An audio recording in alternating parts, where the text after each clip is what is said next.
कुछ नीट 2025 का क्वेश्चन है। इसमें देखो क्या बोल रहा है। हमें कुछ अलग अलग मिक्सर वो दिए हैं सॉल्यूशंस। जैसे देखो 5 मोल ऑफ लिक्विड एक्स दिया है, 10 मोल ऑफ लिक्विड वाई दिया है, और इनका जो वेपर प्रेशर है वो 72 दिया है। और पूछ रहा है कि vapour pressure of X and Y जो है वो 63 एंड 678 है कब प्योर फॉर्म में। तो पूछ रहा है कि कौन सा जो स्टेटमेंट है, यहाँ पे चार ऑप्शन है, इनमें से ये इसको डिस्क्राइब कौन करेगा इस सॉल्यूशन को। अब ये देखते हैं।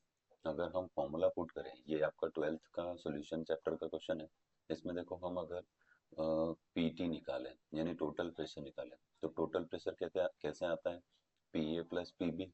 और एक बात आपको पता है कि पी ए होता है क्या, P naught A into mole fraction of A plus P naught B into mole fraction of B. ऐसे फॉर्मूला बनता है। तो पीटी यहाँ से। अब देखो, जो मोल फ्रैक्शन कैसे आता है, mole fraction is equal two moles of A upon total mole. तो अब आप यहाँ रखोगे तो पी नोट ए तो हमें दिया है कितना, 63। पी नोट ए मतलब क्या होता है, vapour pressure in pure form. यहाँ पे हमारे पास दो लिक्विड है ना, एक्स एंड वाई। तो दोनों के प्योर फॉर्म में जो प्रेशर है वो ये है, 63 एंड 78। तो यहाँ रखेंगे कितना, 63 इंटू में इसका मोल फ्रैक्शन निकालो। तो मोल फ्रैक्शन कैसे आता है, ए का मोल फ्रैक्शन निकालना है। तो यहाँ रखेंगे ए इज इक्वल टू ए के मोल कितने हैं बोलो, 5। और टोटल कितने हो जाएंगे, 5/15, क्योंकि 10 प्लस 5 टोटल करना पड़ेगा ना। तो यहाँ रखेंगे 5/15 प्लस कर दो। पी नोट भी कितना दिया है बोलो, 78। इंटू में कितना रखें टोटल, इसके मोल कितने हैं 10, 10 बाई कितना करेंगे 15। ये आ रहा है कितना, 1/3 हो गया, ये 5×3 = 15। तो ये हो गया 63/3। और प्लस इधर कितना आ गया बोलो, 1। ये हो जाएगा 2 टाइम में। तो 78 इंटू 2 कर दो, तो 8×2 = 16। इधर आ जाएगा 1 7×2 = 14 और 1 15।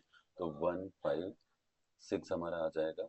तो इसको हम अगर यहाँ से P T is equal to, तो इसको हम सॉल्व करते हैं तो आंसर आता है कितना, 70। अब ये समझो, ये आया हमारा कैलकुलेटेड या एक्सपेरिमेंटल बोल दो। तो ये हमारा टोटल प्रेशर जो आया है वो कैसा आया है, कैलकुलेटेड। और क्वेश्चन में जो हमको गिवन है वो कितना है बोलो, 70। ये 70 नहीं 73 आएगा। ये एक्चुअली 73 आएगा, इसको एक बार कैलकुलेट करके देखना। ये 73 आंसर आएगा इसका। तो वो कह रहा है कि अगर हम ये जो प्रेशर हमने निकाला है ये कितना है, 73। और जो क्वेश्चन में गिवन है वो कितना है, 70। तो कैलकुलेटेड अगर ज़्यादा आ गया और थ्योरेटिकल कम है, तो ये हमारा सॉल्यूशन जो है वो नेगेटिव डेविएशन शो करता है। कौन सा डेविएशन, नेगेटिव डेविएशन। अभी नेगेटिव पॉजिटिव डेविएशन के लिए आपको रॉल्ट फ्लो पढ़ना पड़ेगा। रॉल्ट फ्लो में दिया हुआ है नेगेटिव पॉजिटिव डेविएशन। बट अभी के लिए तो हम जरा देखते हैं कि कौन से ऑप्शन से मैच कर रहा है। तो देखो पहला दिया है सॉल्यूशन शो पॉजिटिव डेविएशन, नहीं। ने शो नेगेटिव डेविएशन, बिल्कुल सही है। आइडियल, ये नहीं होगा। और सॉल्यूशन है वॉल्यूम, देन नहीं, नहीं ये नहीं होगा। तो हमारा आंसर हो जाएगा सेकंड। Thank you.